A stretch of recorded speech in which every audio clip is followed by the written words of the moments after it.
Bonjour, bonjour, chers abonnés sur la chaîne, chers passionnés, amis des oiseaux des Canaries et des chardonnays, encore une nouvelle vidéo sur Canaries du 28.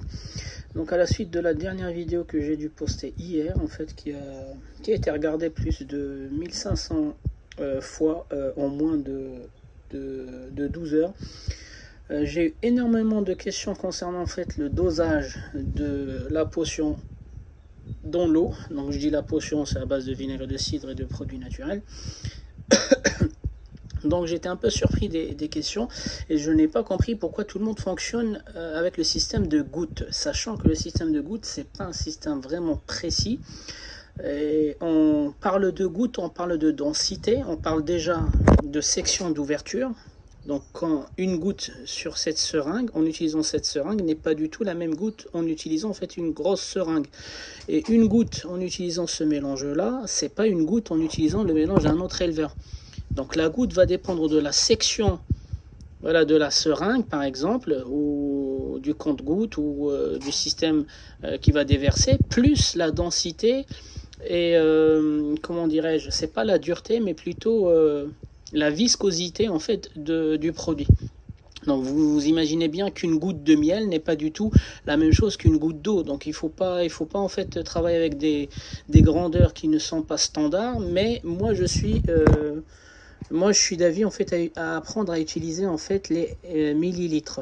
Donc des petites seringues pour ceux qui n'ont pas beaucoup d'oiseaux, des petites tailles d'élevage. Apprenez à utiliser des petites seringues en fait où vous avez en fait au maximum, je sais pas si on arrive à voir. Allez hop. Voilà, au maximum 1 ml, c'est-à-dire il est gradué pour aller chercher le 0,1 voire le 0,01 ml. Donc ce genre de seringue en fait est beaucoup plus précis que le système de goutte, parce que la goutte n'a pas de sens. Une goutte chez moi n'est pas la même chose que chez vous. Donc du coup, ça c'était la première réponse. Donc il faut arrêter de travailler avec les gouttes. Même si vous avez un seul oiseau malade, premièrement, ce que j'ai partagé en fait dans la vidéo d'hier ne concerne pas que les oiseaux malades. Ça va plutôt cibler les oiseaux qui ont un problème digestif type mégabactérie, parce que ça remet en fait les paramètres d'acidité en norme, mais aussi vous pouvez l'utiliser en fait pour un élevage qui est sain, par exemple sur des oiseaux qui sont sains. C'est pas forcément des oiseaux malades, et les anciens sur cette chaîne là ils savent très bien que moi j'utilise en hiver en fait cette partie là, en fait ce mélange là. Donc depuis 2 ou 3 ans en fait j'utilise ça en hiver, parce qu'en hiver il y a beaucoup en fait d'aliments qui sont gras, qui sont riches et qui peuvent déséquilibrer facilement les paramètres intestinaux des oiseaux. Donc en prévention j'utilise ça, mais aussi en curatif par exemple sur l'oiseau que j'ai récupéré qui était malade. On a très bien vu en fait que ça a aidé à améliorer en fait ça va prendre du temps. C'est pas comme si on utilisait directement les produits chimiques. Les produits chimiques qui sont efficaces sur un temps très court, mais par contre les produits naturels il faut du temps. C'est pour ça que je vous ai dit les produits naturels sont plutôt efficaces en préventif, c'est-à-dire il faut vraiment des semaines et des semaines avant que les enzymes et les réactions chimiques vraiment soient efficaces au sein des intestins, système intestinal. Donc là, j'ai répondu à la première question. Donc d'abord, ce mélange-là ne concerne pas que des oiseaux malades, ça concerne des oiseaux bien, en bonne santé, et des oiseaux malades. Deuxième chose, il faut arrêter d'utiliser le système de gouttes, ça n'a absolument aucun sens. Arrêtons de travailler avec des gouttes, travaillons en fait avec des grandeurs beaucoup plus maîtrisées, donc les ml. Et même si vous avez en fait des abreuvoirs de 50 ou 40 ml, vous pouvez ramener en fait le dosage en fait à votre petit volume. Donc là en l'occurrence je vais peut-être aller plus loin, parce que comme la vidéo a été beaucoup regardée et j'ai compris que cette partie là en fait l'acidité dans le système digestif et le maintien en fait des paramètres intestinaux est important et que tout le monde veille, c'est déjà un très gros pas dans l'élevage les amis. Avant on faisait pas très attention à ça. Donc je vous conseille de regarder des vidéos sur la chaîne qui datent de 3-4 ans de la mégabactérie, des vidéos qui concernent en fait l'eau que j'utilise pour D'ailleurs, on les voit ici. Donc ça, c'est mes bouteilles d'eau. Donc moi, j'ai utilisé pendant longtemps l'eau minérale, en fait, en bouteille. Et puis, ça fait 2 ans que j'utilise l'eau du robinet, que je laisse reposer sans capuchon, donc à exposition de l'air, pour que le chlore et les produits chimiques de traitement, en fait, puissent s'évaporer. Et comme ça, en fait, cette bouteille-là, c'est celle que j'ai utilisée hier. Et celle-ci, c'est celle que j'ai utilisée il y a 1, 2, 3, 4, 5 jours. Donc, je laisse reposer l'eau du robinet pendant 5 jours. Et puis, je la sers directement à mes oiseaux. D'accord. Après, je vais utiliser une autre méthode que je vous expliquer après à la période de reproduction, c'est l'utilisation en fait des supports en terre cuite, parce que j'ai fait des recherches et apparemment c'est beaucoup plus bénéfique, que ce soit pour l'humain ou pour les animaux, en fait, d'utiliser les supports en terre cuite, parce qu'il y a des réactions chimiques. L'eau, elle devient vivante, les amis. Donc pour l'instant, je veux vraiment finir 2 ans d'utilisation de l'eau du robinet mise au repos, et puis de toute façon c'est beaucoup plus bénéfique en fait que l'eau minérale, qui est des fois trop chargé en fait en minéraux et qui fait mal au foie aux oiseaux, et d'ailleurs aux humains aussi, parce que certains étant malades à cause de l'eau minérale, parce qu'ils ont choisi la mauvaise eau minérale. Donc du coup là je vais revenir sur des remarques et sur des commentaires que j'ai eu.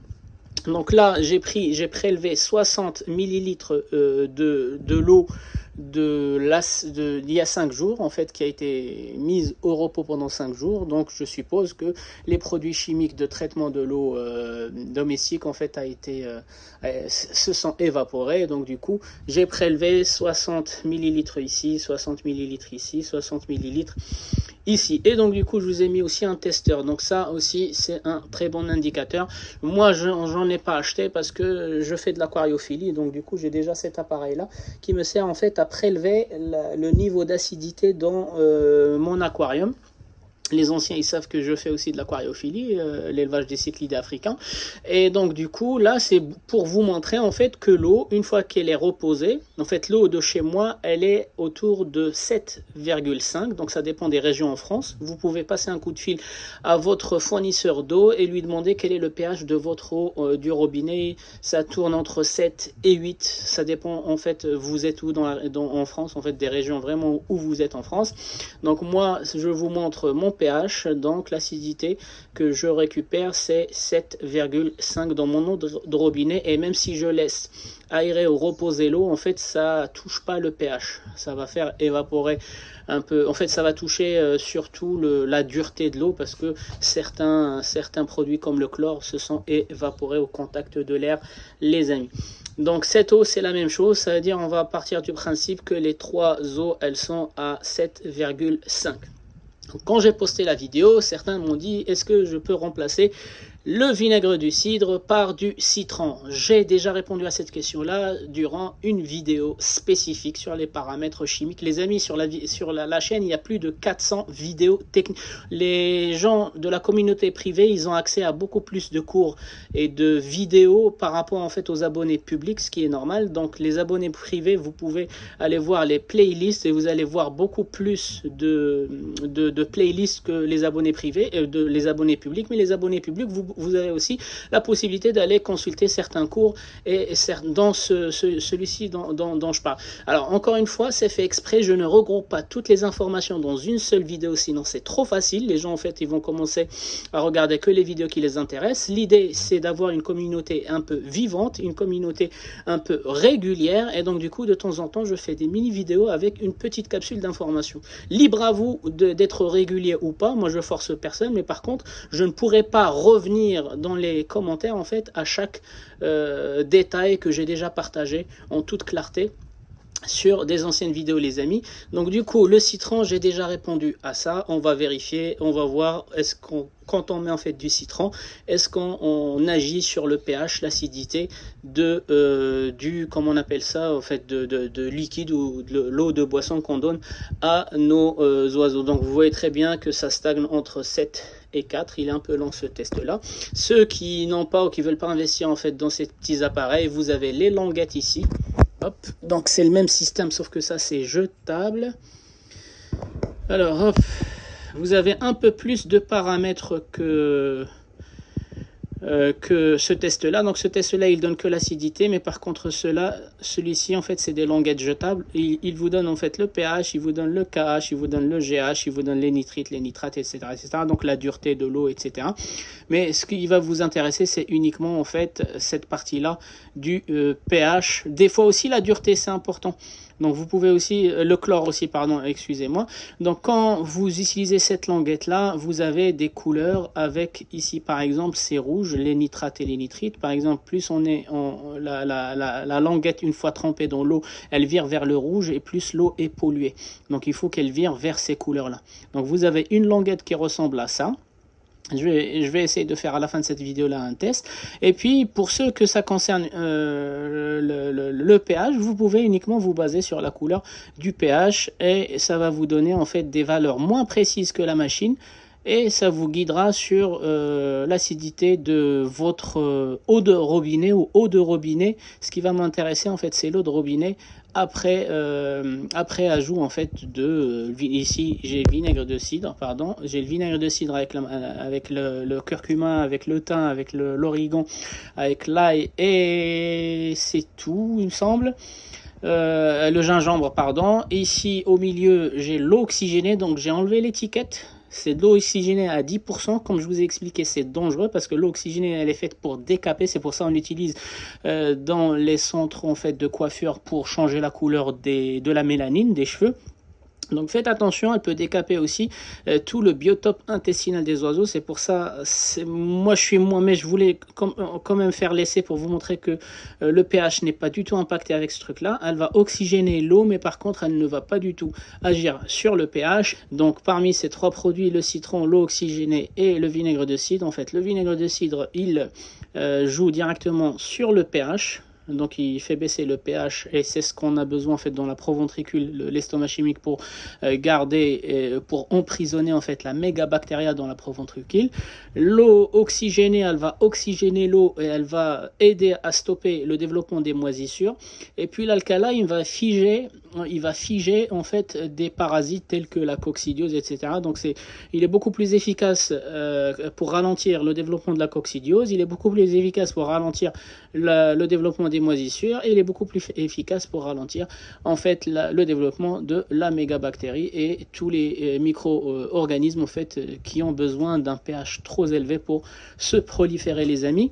Donc ceux qui n'ont pas cette machine là, vous avez les languettes, vous trempez une languette dans de l'eau traitée et vous comparez la case pH avec la couleur et ça vous donne en fait une idée, est-ce que vous êtes à 6,2, à 7, etc. etc. D'accord?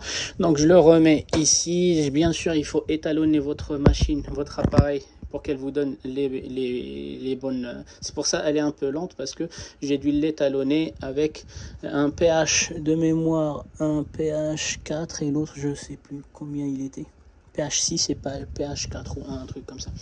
D'accord, donc du coup là j'ai pris un peu de jus de citron les amis et je vais essayer de prélever 1 ml, hop, comme ça on le fait en direct. Donc j'ai 60 ml ici auquel je vais ajouter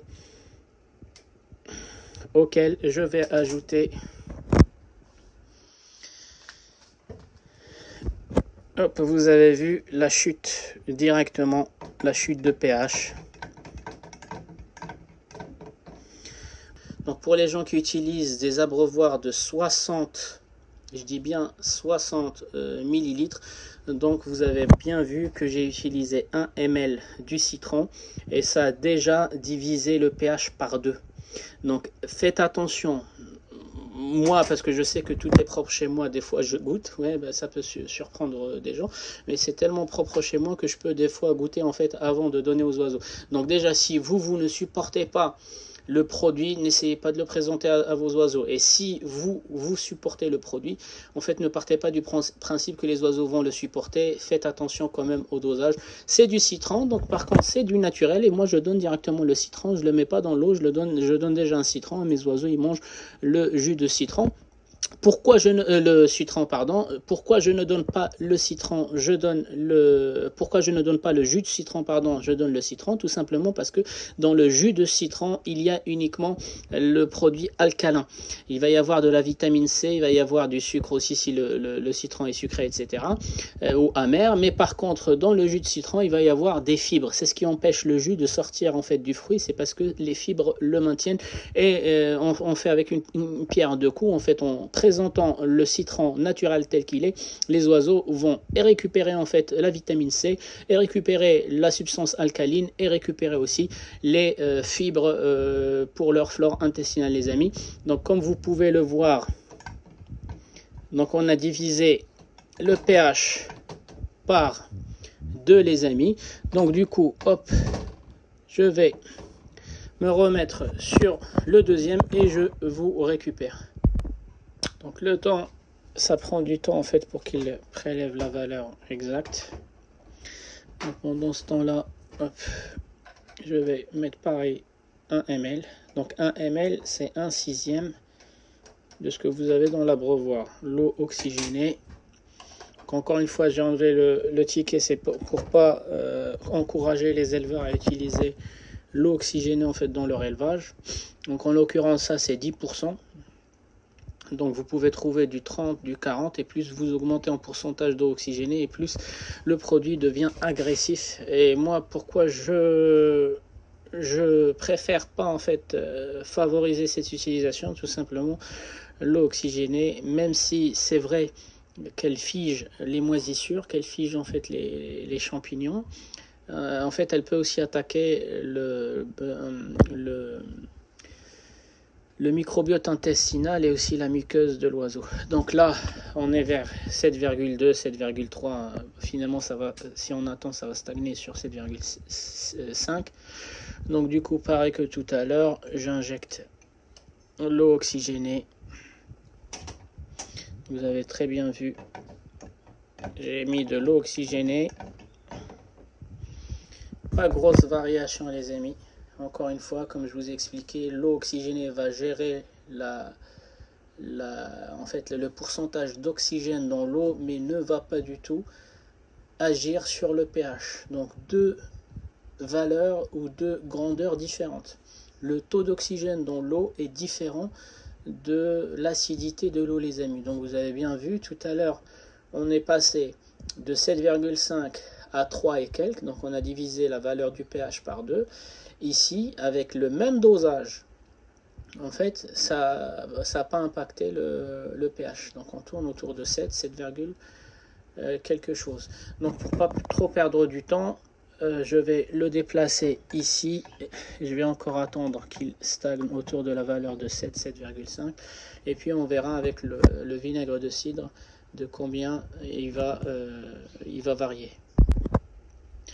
Donc pareil, je récupère la potion. Je suis désolé pour la qualité de l'image, je suis obligé de faire ça dans la salle d'élevage. Donc c'est pareil, si j'attends un peu plus longtemps, il va figer entre 7,3 et 7,5. Mais ce qui est important pour moi, c'est vraiment la variation une fois que j'injecte 1/6 du mélange.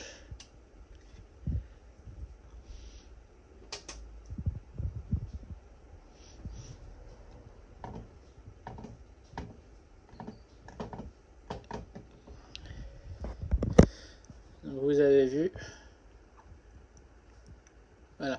Donc entre le citron, entre l'eau oxygénée, entre le vinaigre de cidre, le citron agit sur le pH, le vinaigre de cidre agit sur le pH. Par contre, le citron, c'est un alcalin. Il est plus intéressant de le donner en fait en fruits naturels pour récupérer aussi les fibres, pas juste le jus, pas juste la vitamine C. Et le vinaigre de cidre, en fait, c'est sa particularité, en fait, c'est le pH. Et en plus de ça, si vous rajoutez les produits naturels que je vous ai partagés, donc à savoir, en fait, moi je fais plusieurs préparations. Donc j'en ai une ici, j'en ai une ici. Voilà, donc j'ai plusieurs bouteilles de vinaigre et de cidre et en fonction de ce que je veux faire, en fait j'ai recréé un peu le Médox, j'ai recréé un peu tous les compléments alimentaires en fait qui sont en libre service à base en fait de produits. Alors l'inconvénient de ces créations faites maison, c'est qu'ils vont pas durer dans le temps, donc il faut absolument les consommer rapidement, en fait dans un espace de 2-3 mois. Par contre, si vous les achetez déjà industriels, c'est presque, en fait, je suis rentré en contact avec des entreprises que vous connaissez d'ailleurs, et puis ils m'ont en fait traduit tous les produits chimiques qu'ils ont mis en fait dans les ingrédients des produits concrètement c'est quoi en fait la substance naturelle. Et donc du coup je suis reparti de cette composition là pour les faire. Donc ça par exemple c'est pour réparer des lésions internes. Pourquoi? Parce qu'il y a le curcuma à l'intérieur. Il y a le curcuma et il y a aussi l'origan qui contient de la vitamine K. La vitamine K, elle coagule le sang, donc elle va cicatriser, elle va aider l'oiseau à cicatriser en fait les muqueuses. Là en l'occurrence c'est pour le gésier, cicatrisation du gésier et éviter que le gésier se nécrose, parce qu'en fait la mégabactérie c'est ce qu'elle va faire. Elle va abîmer l'isthme. Donc entre l'estomac chimique et l'estomac mécanique, il y a l'isthme, en fait une petite ouverture qui sera déjà abîmée. Donc une fois qu'elle est abîmée, en fait il y a une inflammation, et ensuite une fois qu'elle est dans le gésier, elle va commencer à attaquer le gésier, elle va commencer en fait à se nourrir du tissu du gésier qui pourra plus broyer les graines, donc du coup vous allez retrouver dans les fientes la graine complète. Et en plus de ça, le gésier, une fois qu'il est il a plusieurs lésions, en fait il va se nécroser petit à petit, il va mourir petit à petit, et ça va mener en fait à la mort de l'oiseau parce qu'il n'arrive pas à digérer pour synthétiser en fait les protéines, les acides, etc., etc. D'accord. Donc là dedans il y a majoritairement le curcuma, il y a aussi l'ail qui va booster le système immunitaire et protéger l'oiseau des autres infections pendant cette période où l'oiseau il est malade. Sinon c'est en préventif, donc 2 fois par semaine pendant toute la période hivernale, et ça m'est déjà arrivé de leur donner 3-4 jours quand il y a vraiment un froid ou quand il y a beaucoup d'humidité. Quand il pleut pendant 1 mois, 2 mois, en fait il y a beaucoup d'humidité. Je préfère donner ça plus du citron à volonté. Pour ceux tous les oiseaux ne mangent pas le citron, mais par contre à force en fait ils vont s'habituer avec le citron. Et j'ai en fait les mêmes trucs, en fait les mêmes vinaigres, mais je favorise par exemple le thym. Donc pour toutes les infections respiratoires, le thym il dégage les voies respiratoires, et donc je remplace en fait certaines substances. Le curcuma par exemple ici, je le remplace par le thym qui va dégager les voies respiratoires. Et je fais aussi la même chose pour le gingembre des fois. C'est pour en fait booster le gingembre et le citron avec le cidre, c'est pour booster en fait pour produire de la vitamine E, pour stimuler les glands au niveau du cerveau des mâles, et puis préparer les oiseaux à la reproduction, les amis. Vous pouvez utiliser aussi l'huile pas d'ortie, l'huile de pissenlit aussi, qui va booster aussi la période en fait de préparation à la reproduction, etc., etc. D'accord, donc les amis, on vient de percer le mystère avec les produits devant vous, avec un testeur. Donc le citron touche le pH, mais par contre c'est pas l'intérêt du citron. Le citron en fait, on l'utilise pas pour l'acidité, mais on l'utilise pour autre chose, la vitamine C, et pour récupérer les fibres. L'eau oxygénée, c'est vrai qu'elle va oxygéner l'eau, mais on a vu qu'elle n'impacte pas, elle touche pas vraiment le pH. Et puis le vinaigre de cidre, il sert à ça. En plus d'être un acide aminé, mais par contre non essentiel. En fait, il détruit le gras, donc le vinaigre de cidre. Revenez voir en fait les acides gras saturés, etc. J'ai fait une vidéo sur les acides à chaîne longue, à chaîne courte, etc. Et on avait fini par définir concrètement le vinaigre de cidre. À quoi il sert le vinaigre de cidre? Donc c'est un acide aminé non essentiel, je l'avoue, mais par contre il va détruire le gras, il va stimuler la digestion, il va fournir en fait des enzymes pour mieux digérer, et en même temps en fait il va protéger le biotope intestinal en fait des... En fait, qu'est-ce qui se nourrit sur le gras? En fait, c'est les mauvaises bactéries. Et qu'est-ce qui va se nourrir sur les fibres? En fait, c'est les bonnes bactéries. Donc, la recette, vous l'avez. Pour maintenir un biotope intestinal sain au sein de votre élevage, utilisez les fibres, que ce soit sous forme de chicorée, graines de chicorée, ou fruits vraiment complets, pas le jus, et utilisez aussi le vinaigre de cidre qui va détruire un peu le gras pour laisser moins de nourriture aux bactéries nocives, les amis. C'était Canari du 28, je vous souhaite un bon visionnage et je vous dis à la prochaine vidéo.